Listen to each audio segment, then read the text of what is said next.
Gémin pour cette conférence. Marie-Pierre est actuellement postdoctorant au laboratoire des biomolécules et biotechnologies végétales à l'Université de Tours et travaille sur les problématiques de biocontrôle et la valorisation des déchets viticoles. Il a réalisé son doctorat dans les domaines de la biologie marine et de la chimie analytique à l'IFREMER de Nantes sur l'étude des effets environnementaux sur le métabolome et le contenu toxinique d'une microalgue toxique, sujet dont il va nous parler maintenant. Alors, je passe la parole.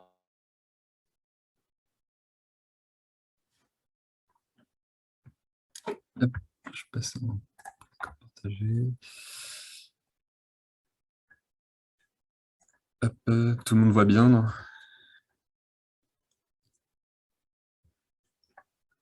Pour l'instant, on ne voit pas. Ah, on ne voit pas? Non. Ah. Attends.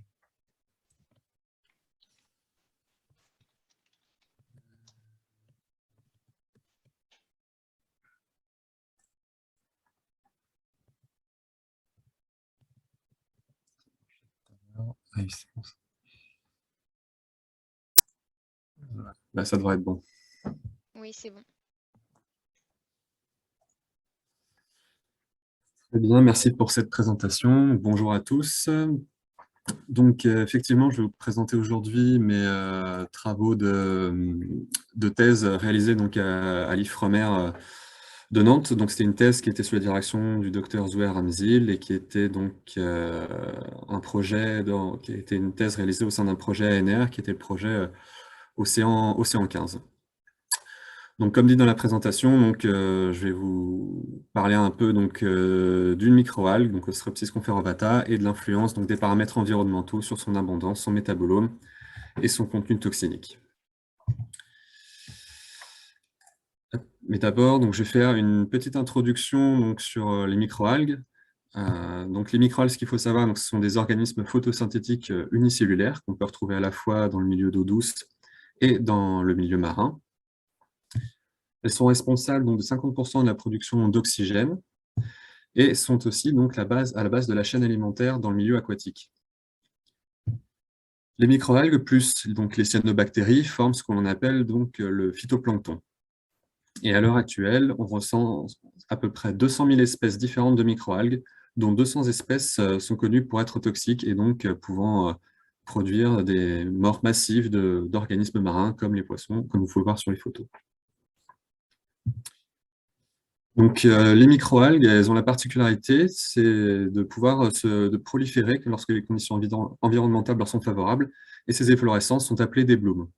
Et ces blooms sont largement reconnaissables en mer, par exemple, comme on peut voir sur la photo du haut, des marées rouges, qui est liée à une prolifération en Floride de Karenia brevis, ou alors recouvrir toute la faune, la flore marine, avec des algues qui ont besoin d'un substrat pour grandir, comme c'est le cas pour Ostreopsis. Donc il y a deux formes de blooms, les blooms benthiques et les blooms pélagiques. Donc ce qu'il faut savoir avec certaines de ces microalgues, c'est que certaines sont nuisibles, et on appelle ça alors des harmful algal blooms pour les algues nuisibles, et elles sont nuisibles de deux façons. Elles peuvent être nuisibles pour l'environnement, parce que certaines peuvent bloquer, en formant des efflorescences opaques, bloquer la lumière pour les végétaux marins, mais aussi utiliser tous les nutriments du milieu et provoquer des phénomènes d'anoxie ou d'asphyxie pour certains poissons. Donc ça, c'est une première chose, mais la deuxième chose, c'est que certaines microalgues peuvent être toxiques, c'est-à-dire qu'elles peuvent produire ce qu'on appelle des phycotoxines, qui peuvent avoir différents effets sur les organismes, effets paralysants, amnésiques, voire toxiques mortels. Parmi ces algues productrices de toxines, on retrouve des espèces planctoniques comme les algues du genre Pseudonychia, Zadinium, Alexandrium ou Karenia, et des algues benthiques qui ont besoin d'un substrat pour grandir, comme c'est le cas pour Gamberdiscus ou le genre Ostreopsis. Donc, concernant la problématique de ces microalgues toxiques, elles produisent, comme je peux vous dire, des toxines qui peuvent induire la mortalité chez certains organismes marins qui les ingèrent. Donc, on parle ici d'une contamination directe. Et donc, ces mortalités ont pu engendrer donc, des pertes économiques dans le secteur de la pêche ou de la conchyliculture. Et si ces toxines ne tuent pas les organismes, elles peuvent s'accumuler donc dans leur chair et donc s'accumuler dans la chaîne trophique pouvant représenter donc un risque d'exposition indirecte à ces toxines en les consommant, notamment, ce qui peut être le cas donc, pour les humains ou d'autres mammifères marins. Et donc, compte tenu donc, de cette présence de toxines dans les chairs de poissons, par exemple, il y a des seuils qui ont été mis en place afin de détecter donc, et d'éviter donc, la mise sur le marché donc, de poissons contaminés, de produits de la mer contaminés. Pardon.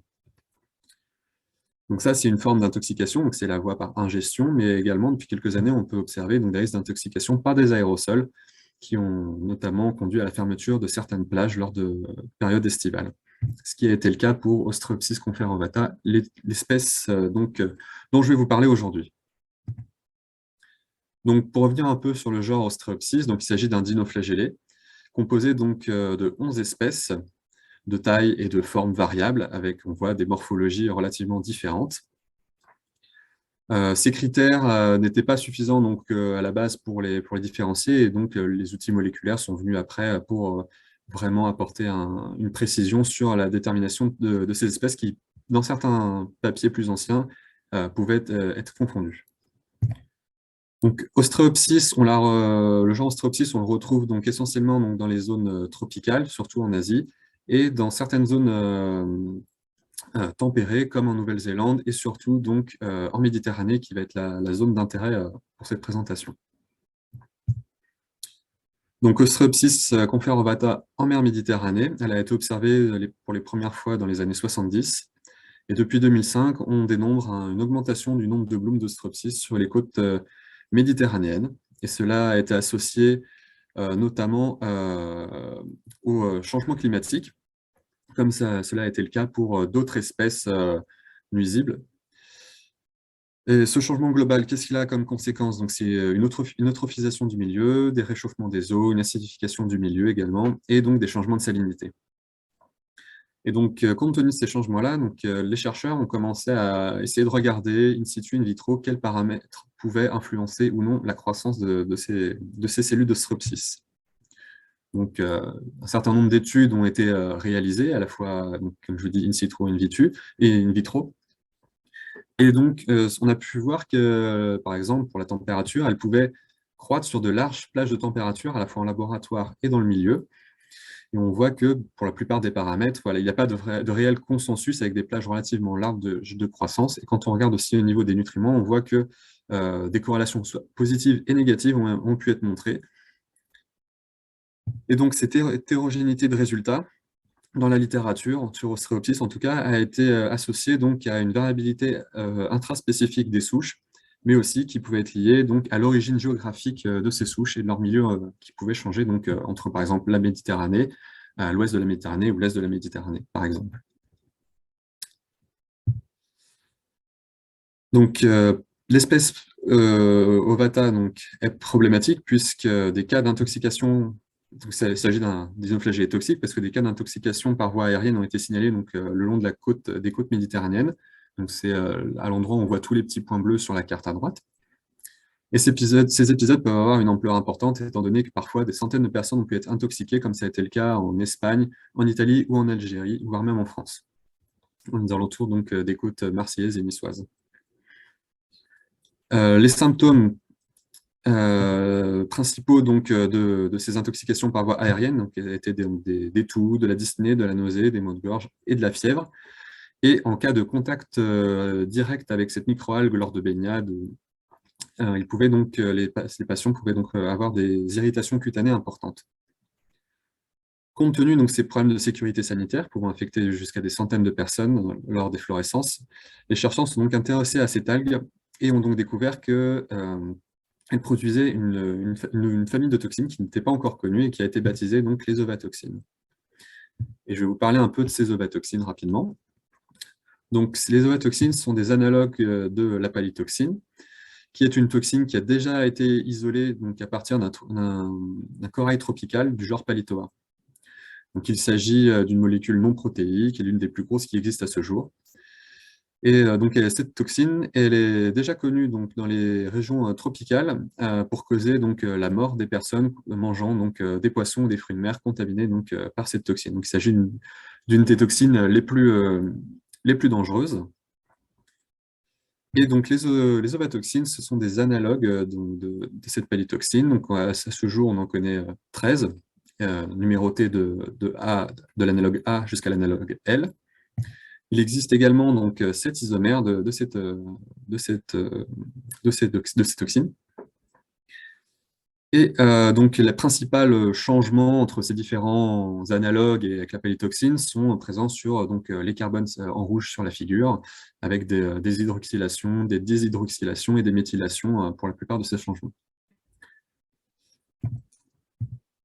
Les cellules sont capables donc, de produire plusieurs analogues à la fois, et ainsi, donc, en Méditerranée, on retrouve donc 4 profils, dont 2 profils sont retrouvés majoritairement dans le bassin méditerranéen, produisant donc, avec des cellules produisant majoritairement de l'ovatoxine A en bleu et de l'ovatoxine B en rouge. Si on regarde un peu plus près donc, la problématique Ostréopsis en France, en tout cas en Méditerranée, les efflorescences le long de la côte française ont montré donc, des épisodes d'affection respiratoire et cutanée chez des baigneurs ou des plongeurs.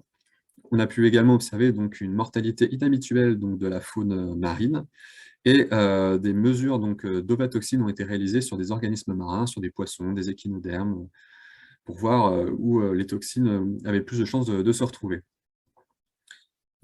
Et donc éviter les contaminations, notamment par l'ingestion de ces organismes marins. Ce que ça a eu pour conséquence, tous ces problèmes, c'est qu'il y a eu des fermetures de plages, comme c'est l'exemple à Villefranche-sur-Mer, où globalement, ça arrive de manière très récurrente, et aussi donc, des arrêts préfectoraux interdisant donc, la consommation des fruits de mer locaux. Actuellement, il n'y a pas d'intoxication par voie digestive qui ont été recensées dans la littérature, et par conséquent, donc, il n'y a pas eu de réglementation stricte. Cependant, l'EFSA, l'Autorité européenne de sécurité des aliments, a émis des recommandations indiquant de ne pas dépasser donc, la dose de 30 microgrammes en équivalent palytoxine par kilo de produits de mer, de fruits de mer. Aussi, donc, un autre seuil a été mis en place donc, par la DGS, donc la Direction Générale de la Santé, avec des seuils de préalerte et des seuils d'alerte, qui donc, sont des seuils de concentration cellulaire dans l'eau qui correspondent à l'apparition des symptômes respiratoires donc, chez les personnes à proximité.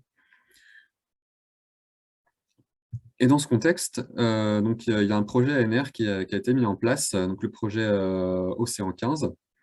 Et ce projet avait pour but d'évaluer les effets des ovatoxines et des autres molécules d'Ostréopsis sur les organismes marins, d'évaluer donc la médiation chimique entre Ostréopsis et son écosystème, d'évaluer donc les effets du changement global sur la prolifération et le métabolisme d'Ostréopsis, et enfin d'évaluer la toxicité donc, de ces ovatoxines sur les cellules intestinales et pulmonaires donc, qui sont sujettes à être liées lors d'inhalation ou lors d'ingestion de ces toxines.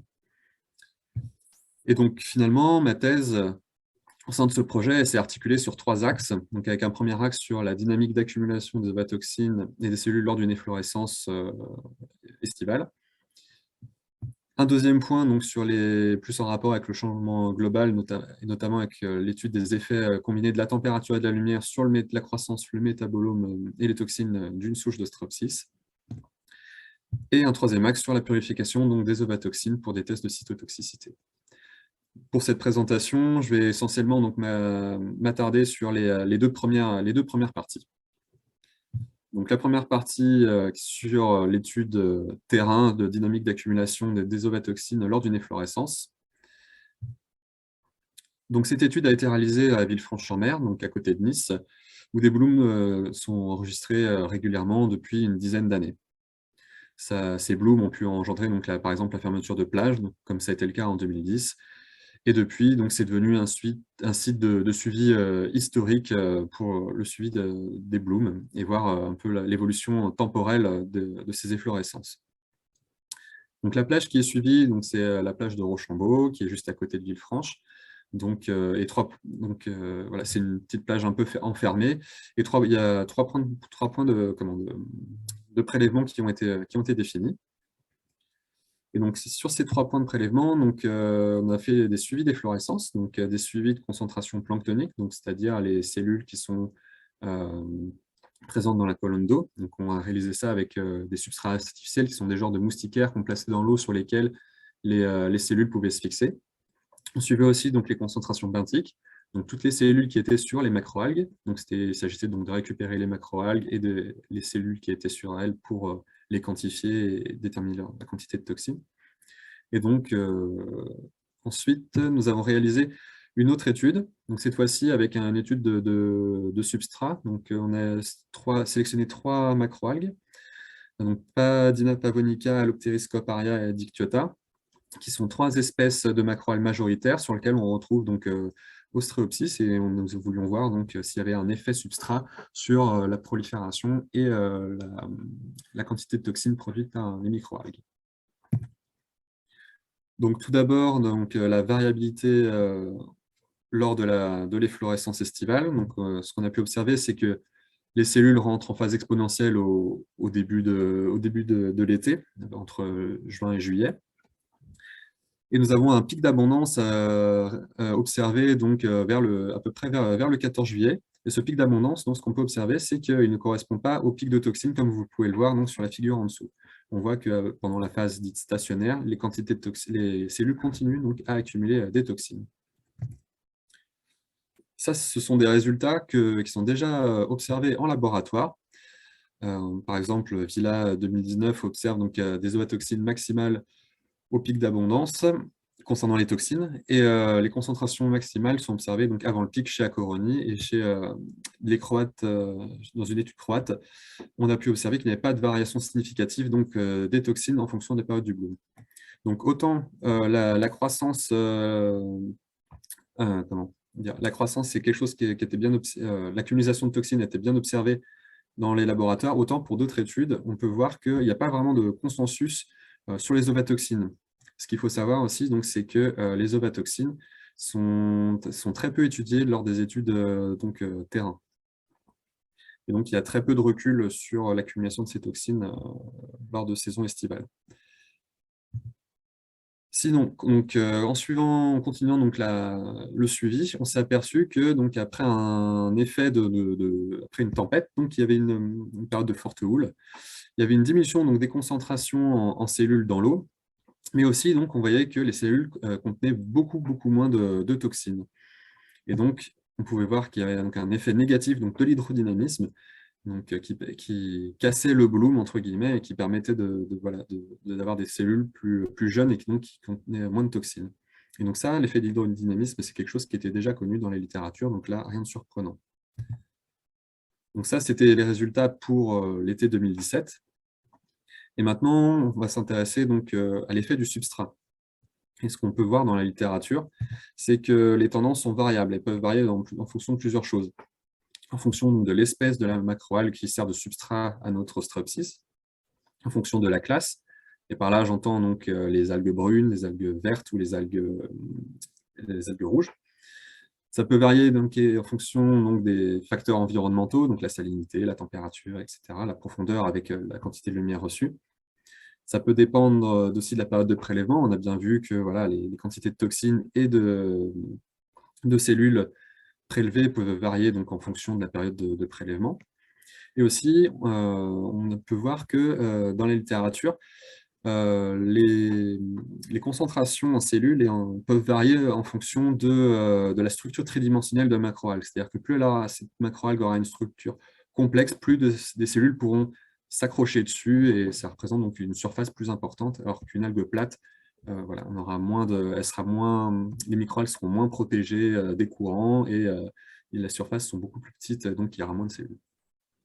Donc nous, dans notre étude, on voit que les cellules sont plus abondantes sur Dictyota.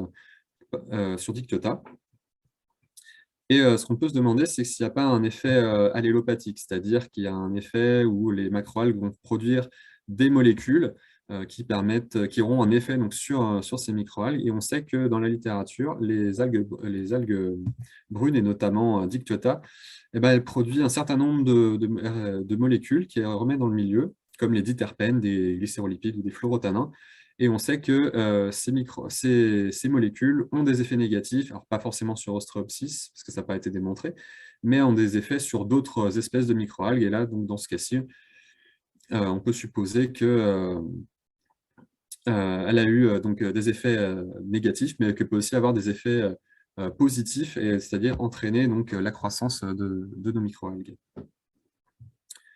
Et maintenant, ce qui nous intéresse le plus, c'est la variation des concentrations en ovatoxine. Et ce qu'on peut noter ici, c'est qu'il y a une différence d'espèces, c'est-à-dire que tout à l'heure, le maximum de cellules était observé sur Dictyota, mais les cellules contenant le plus de toxines ont été observées sur Allopteris.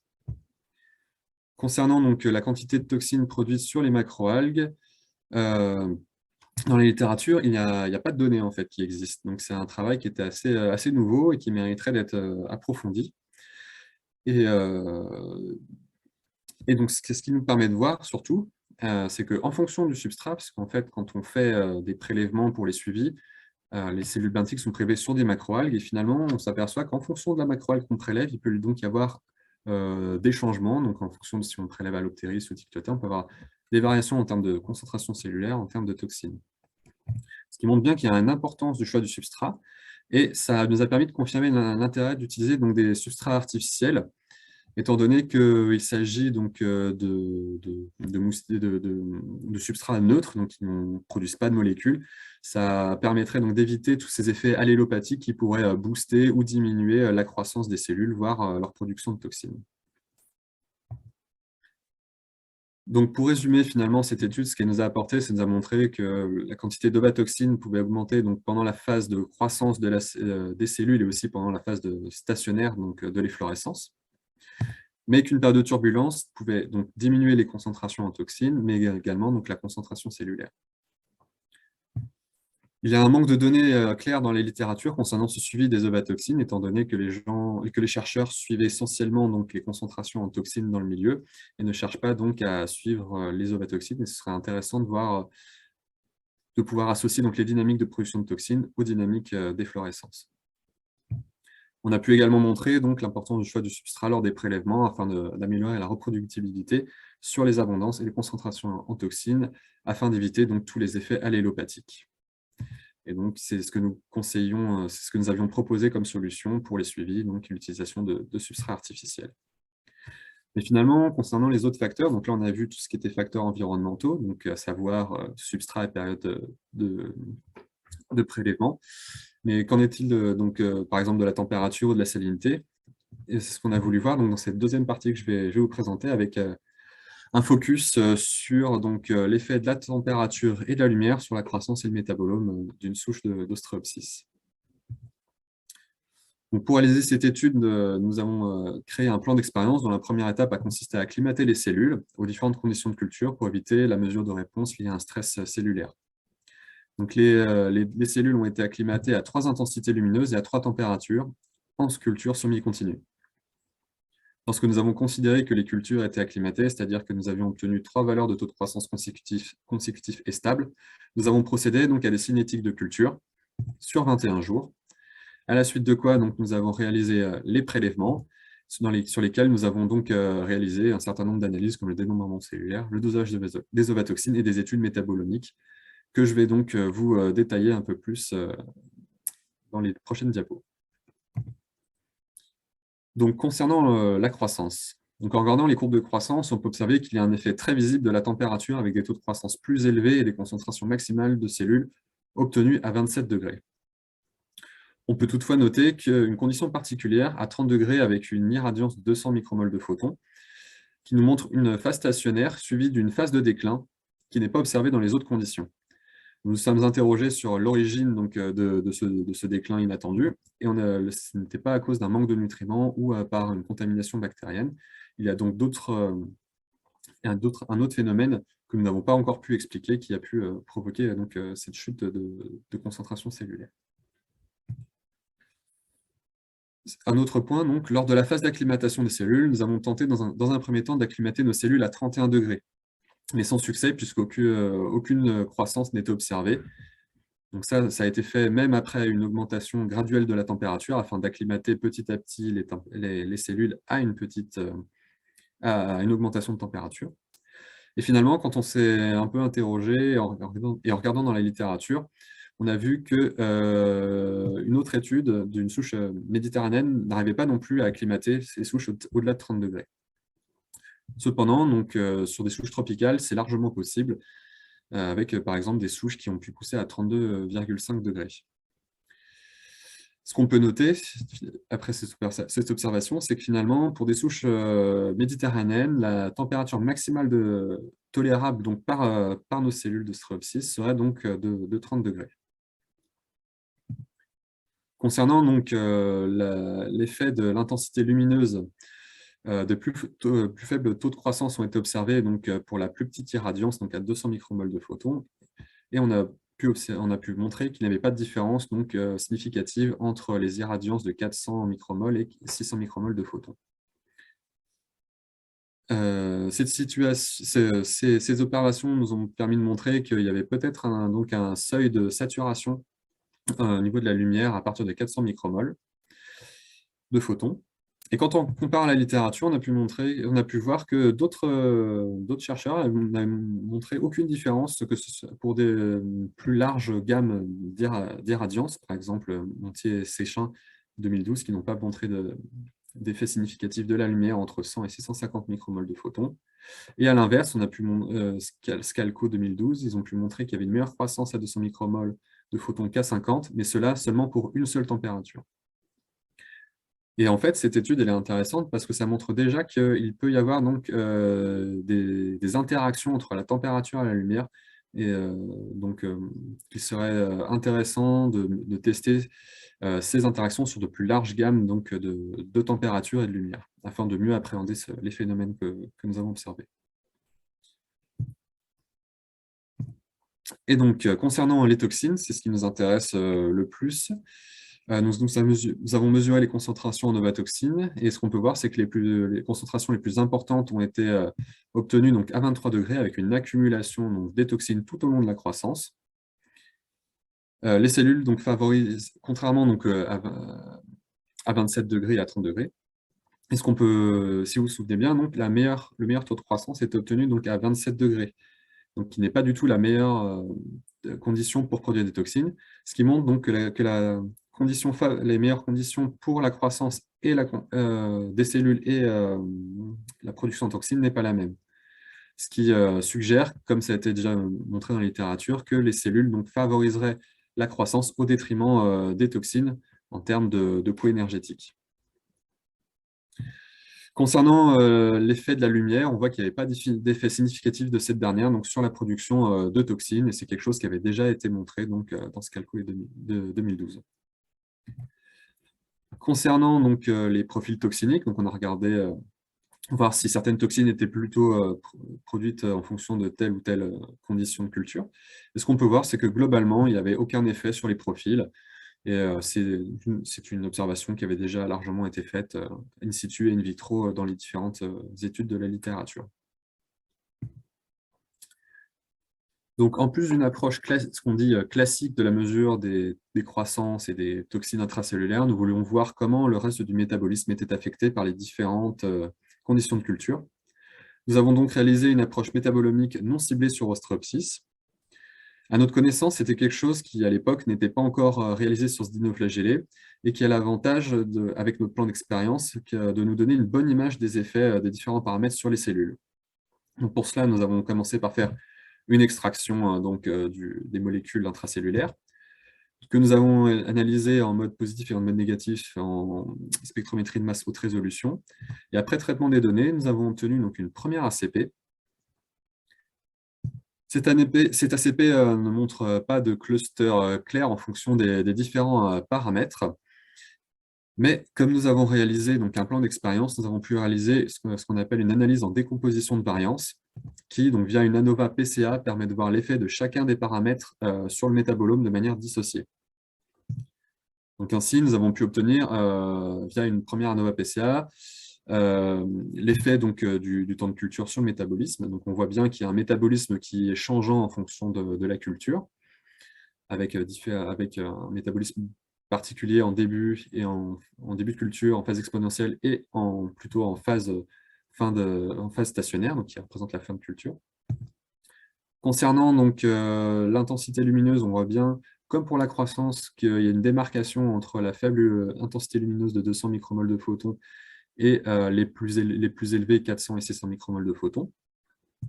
Et concernant donc la température, c'est là où c'est très, très flagrant, c'est qu'on voit qu'il y a 3 clusters très bien distincts en fonction des conditions de culture. Et ça sous-entend que les cellules ont mis différentes stratégies d'acclimatation aux différentes cultures en fonction donc, de cette température de culture.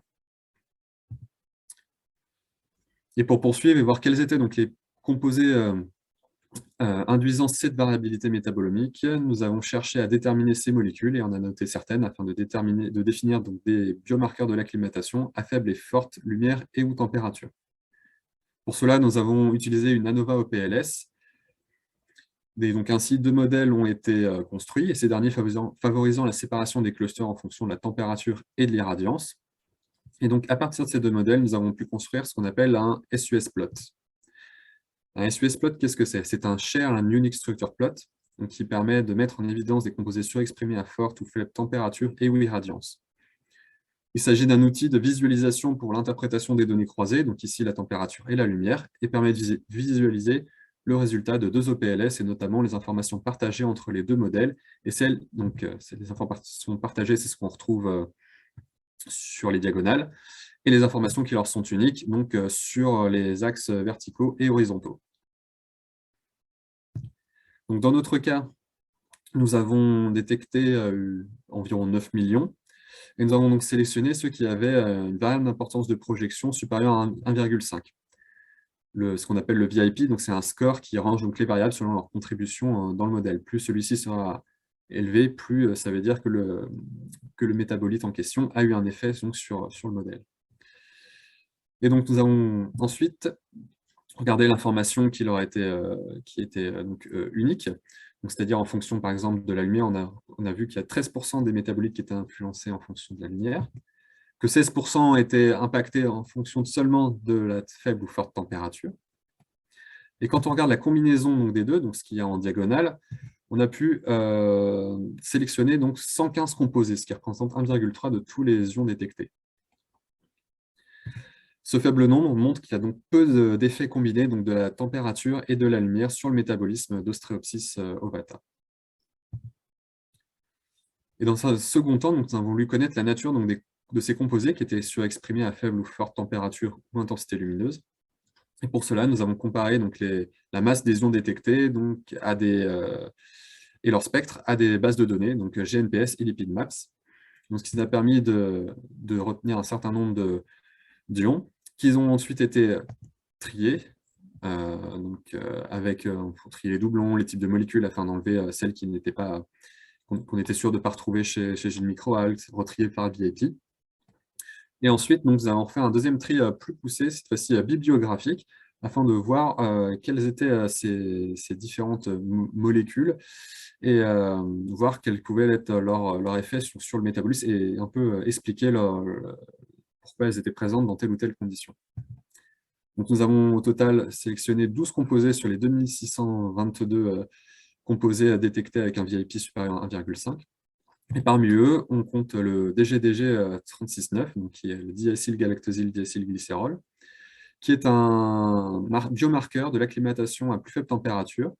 Donc le DGDG a déjà été retrouvé donc, chez des dinoflagellés dans la littérature, et il a déjà été montré qu'il participait donc, à la maintenance de la fluidité membranaire et qu'il était surtout très présent donc, à faible température. Concernant donc, finalement les conclusions de ce travail, on a pu voir qu'il y avait un effet donc, prédominant de la température, que ce soit donc, sur la croissance, sur le métabolome, mais aussi sur les ovotoxines intracellulaires. Et donc, ça confirmait que ça confirme ce qui a été vu dans la littérature, comme quoi la température était finalement l'un des effets les plus importants concernant l'évolution d'Ostreopsis dans son milieu. On a vu qu'il y avait également donc, peu d'effets combinés de la température et de la lumière sur ces différents paramètres, que les profils toxiniques étaient relativement stables, quelle que soit la condition de culture. Et nous avons pu mettre en évidence, donc, et à noter, 12 composés, ce qui représente un très très faible nombre, étant donné que très peu de données sont disponibles sur les molécules issues d'Ostreopsis, des dinoflagellés de manière générale. Et donc, il en reste encore un gros travail d'identification et d'annotation des molécules afin de mieux comprendre et de mieux appréhender le métabolisme de ces microalgues. Finalement, donc, on va parler un peu des conclusions et des perspectives de ce travail. Donc, ce travail a permis de mettre en lumière les facteurs biotiques et abiotiques, donc avec un effet prédominant de la température. Je reprends un peu les conclusions du travail précédent, un peu d'effet de la température et de la lumière, qui pouvaient avoir des effets allélopathiques avec l'environnement, avec les macroalgues de l'environnement, donc que le lieu de prélèvement pouvait avoir un impact certain. Et aussi, on peut pu confirmer qu'il y avait un réel effet de l'hydrodynamisme sur les efflorescences. Toutes ces données ont été acquises pour mieux apprécier l'effet des paramètres sur les abondances et les efflorescences d'Ostreopsis et permettre de s'ajouter à toutes les données qui sont disponibles, mais il reste encore pas mal de travail à réaliser, notamment pour mieux comprendre ces effets allélopathiques, par exemple. Concernant tout ce qui est les facteurs influençant l'accumulation des toxines d'Ostreopsis, in situ, on a pu voir que lors de développement de l'efflorescence, il y avait une augmentation des toxines et que ces toxines pouvaient varier en fonction de leur substrat. Ce qui montre bien que lors des suivis, terrain pour la prévention, il est important de prendre en compte ces différents paramètres et notamment inclure le suivi des toxines dans le suivi annuel afin de mieux appréhender les évolutions des efflorescences et la dynamique d'évolution d'accumulation des toxines. Ce qui n'est pas encore le cas aujourd'hui, étant donné qu'il y a très peu de données temporelles sur l'accumulation de toxines lors des fluorescences. In vitro, on a pu montrer que le maximum de toxines était obtenu à plutôt faible température, ce qui, dans un contexte de changement global, est plutôt rassurant, mais ce serait à confirmer sur un plus grand nombre de souches, étant donné que nous n'avons travaillé que sur une seule souche. D'Ostreopsis, serait intéressant de valider ce résultat-là sur plusieurs autres souches, pour voir si elle réagit à toutes de la même façon au changement global. Et donc, toutes ces études sont assez importantes, étant donné qu'elles participent à mieux appréhender les conditions de culture, notamment d'accumulation des toxines, qui permettraient de mieux appréhender les événements toxiques, mais aussi qui pourraient être intéressants pour la production de toxines. Donc, je ne vais pas parler spécialement de la production de toxines pour les analyses chimiques et toxicologiques, mais ça pourrait faire l'objet d'une autre présentation. Mais voilà, c'est un paramètre important aussi quand on sait qu'il y a très peu de toxines qui sont produites dans le monde et que c'est une denrée rare et qui est très utile pour évaluer la toxicité de ces dernières. Et finalement, pour résumer toutes les perspectives de ce travail de thèse, Ostreopsis, c'est d'étudier sa variabilité intraspécifique, par rapport à ces différentes températures de croissance, etc. Ce qui permettrait de screener un certain nombre de souches pour sélectionner celles qui produiraient le plus de toxines, et ça serait en vue de purifier les ovatoxines pour les études toxicologiques qui permettraient de mieux appréhender les risques. Mon travail a permis aussi également de travailler sur les effets des paramètres environnementaux qui ont deux effets, c'est-à-dire déjà sélectionner des paramètres optimums pour produire des toxines, mais qui permettraient aussi de mieux appréhender et d'anticiper les efflorescences en fonction de la météo et de fermer les plages avant que les efflorescences soient trop importantes et puissent créer des contaminations massives ou des intoxications. Et enfin, le suivi Ostreopsis, on a pu apporter une pierre à l'édifice sur le suivi des ovatoxines lors des efflorescences et notamment, surtout, en renforçant l'idée d'utiliser des substrats artificiels pour le suivi de ces toxines afin de limiter le biais dans la mesure des résultats. Donc, je voudrais remercier l'ensemble de mon équipe de Ifremer du laboratoire Phycotoxines, sans qui cela n'aurait pas été possible, et tous les partenaires qui ont travaillé de près ou de loin avec moi sur ce projet. Donc, Samuel Bertrand, par exemple, de l'Université de Nantes, ou alors Valérie Fessard et Rachel Lanceleur de l'ANSES et Rodolphe Lemay du LOV de Villefranche-sur-Mer. Et je vous remercie, vous, pour votre attention. Merci. cette présentation. J'arrive pas à mettre ma caméra, mais on va passer aux questions si vous en avez dans le public.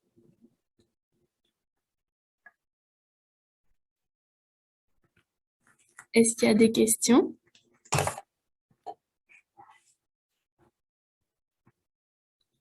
On m'entend. Est-ce qu'on m'entend? Oui, oui.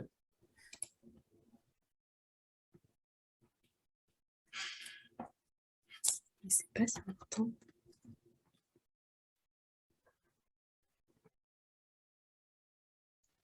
Léa, on t'entend bien. Moi, je vais poser une question. Tu nous as parlé en fait donc de l'occurrence au niveau de la mer Méditerranée, mais Oui. du coup, comme on a quand même un changement global qui est de plus en plus important, est-ce qu'il y a des prédictions de cette occurrence ou des contaminations pour les années à venir en Méditerranée, ou est-ce que c'est aussi ça a été peut-être recensé ailleurs? Alors, c'est une très bonne question. Alors, concernant Ostréopsis, il n'y a pas vraiment de projections qui sont faites. C'est juste qu'on regarde un peu avec les paramètres, on regarde un peu les paramètres optimum de croissance qu'on observe le plus, et on voit que avec l'augmentation, on sait qu'en Méditerranée, l'eau, par exemple, elle se réchauffe d'année en année, et on voit que Ostréopsis aime bien les eaux chaudes. Donc en fait, on s'attend à avoir plus de cellules dans le temps, et ça, on a déjà aujourd'hui, on a presque 20 ans, entre 15 et 20 ans de recul déjà maintenant, et on voit qu'il y a de plus en plus de blooms qui sont recensés. On parle d'un seul bloom en 2005 en Italie, mais on voit que plus les années passent, plus il y a de blooms qui sont recensés en Grèce, et je pense aussi en Algérie, où il y en a de plus en plus qui sont recensés. Il y en a encore eu un l'été dernier qui a été recensé, donc l'Algérie qui n'était a priori pas touchée avant. Donc on voit bien que le réchauffement des eaux a un impact sur sur la prolifération d'Ostréopsis. Et aussi, et on le voit pour d'autres microalgues également, hein, mais on voit aussi que comme les eaux se réchauffent en Méditerranée, mais aussi ailleurs, les algues ont tendance aussi à changer à se délocaliser, et on en trouve maintenant au nord de l'Espagne sur la façade atlantique, ce qui n'était pas le cas avant. D'accord. Est-ce qu'il y a des questions parmi les participants? Bonjour. Bonjour. Je suis pas un spécialiste des algues, donc Christian Richard, je suis localisé à Bordeaux. Je suis pas un spécialiste des algues, mais il m'est arrivé d'aller à Tahiti. Et à Oui, Tahiti, ils ont des problèmes avec les ciguatoxines, il me semble, tout à fait, oui. qui sont aussi une autre famille de toxines. Est-ce que Mhm. c'est quelque chose d'assez similaire à ce qui se produit à Tahiti avec ces toxines? Alors, je pense que les enjeux sont les mêmes, mais après, voilà, on n'est pas du tout sur les mêmes types de toxicité. Les ciguatoxines, c'est plus, il y a un réel risque au niveau alimentaire, alors que Ostréopsis, ces toxines en Méditerranée, il y a très peu de risques. Il n'y a aucune contamination par voie digestive qui a été recensée à l'heure actuelle. Donc, pour l'instant, on est sur le stade de la prévention. Alors qu'à Tahiti, c'est vrai qu'il y a plus, voilà, la problématique est beaucoup plus forte. Et une autre question, est-ce que les conditions salines jouent sur la prolifération de ces algues ou ça n'a pas d'impact? Oui, effectivement, donc il y a un impact du sel, mais c'est quelque chose qui est pas très étudié, malheureusement. Par exemple, on n'a aucune donnée sur la production de toxines en fonction de la salinité. C'est quelque chose qui est juste fait sur la croissance, et il y a très peu de papiers qui en parlent. Donc c'est pareil, il y a pas mal de choses à approfondir, étant donné que c'est une microalgue qui est vraiment étudiée que depuis 2005. Il y a encore beaucoup de choses à faire dessus. Ok, merci. Merci à vous. On a deux questions dans la discussion. Donc la première de Johan. Donc est-ce que ça permet de mieux gérer les événements, ce genre d'études? Et une autre question, à quoi serviraient ces toxines dans la nature, peut-être pour empêcher une forme de prédation? Alors, concernant donc, la prédation, donc oui, c'est effectivement C'est une piste, en fait, c'est que les algues, en fait, ce serait leur moyen de défense contre tous les organismes brouteurs. Donc, en fait, ce sont des algues benthiques, donc qui sont déposées sur des macroalgues. Et le fait de produire des toxines, ça empêcherait donc les poissons et autres échinodermes de venir les manger. Donc, ce serait un outil de survie, finalement. Et la première question, c'était... C'était sur ce genre d'études pour permettre de mieux gérer les événements. C'est ça. Oui, mais en fait, effectivement, c'était un peu les attentes qu'il y avait sur ce projet, c'est que multiplier donc, ces études pour voir les effets de la température sur les toxines, par exemple, ou la prolifération, ça permet de prévenir les autorités, de se dire que s'il y a un épisode de chaleur assez intense, on peut s'attendre donc à avoir des Bloom Stropsis, et ça permet donc de renforcer les suivis, c'est-à-dire plutôt que de faire des suivis à la semaine, plutôt de faire des suivis quotidiens, donc pour éviter toute contamination et de voir que dès qu'il y a une augmentation de concentration cellulaire, mettre un arrêté pour protéger donc, les riverains et les touristes de toute forme de contamination. Et on a une dernière question de Fabienne aussi dans la discussion. Est-ce qu'on pourrait envisager une lutte préventive? Alors, tout à fait, c'est une très bonne question. En lutte préventive, donc, il y a deux choses, hein. Ça peut être la sensibilisation auprès donc, de la population. Je sais que c'est depuis quelques temps, notamment en Corse, c'est beaucoup fait pour les surfeurs, qui sont très au courant de ce qu'est Ostropsis. Mais sinon, en termes de prévention, ça peut être aussi l'introduction de certaines macroalgues dans les milieux. Parce que notre étude a permis de montrer qu'il y avait un effet du substrat. Et donc, pour prévenir la prolifération donc, de ces microalgues, il pourrait être intéressant donc, de mettre des espèces sur lesquelles, des espèces de macroalgues sur lesquelles Ostropsis a du mal à se développer et qui empêchent sa production de toxines, plutôt que de favoriser certaines zones où on sait que les cellules seront peut-être plus toxiques. Donc, ça peut être une seconde option. Merci beaucoup, Marin-Pierre. Donc, on va pouvoir passer à la conclusion. Enfin, s'il n'y a pas d'autres questions, d'ailleurs. Hein, mais je crois que pour l'instant, il n'y en avait pas d'autres. Donc, pour nous, on va se retrouver à présent en septembre. C'est l'heure pour l'instant d'une petite pause estivale pour qu'on puisse vous concocter un beau programme pour la rentrée. En attendant, si vous avez envie de participer à une des éditions ou vous avez une idée de sujet que vous souhaiteriez qu'on aborde, n'hésitez pas à nous contacter par les différents canaux de contact du réseau MetaSP. Donc, nous vous souhaitons un bel été et merci encore pour votre présence. Merci, au revoir.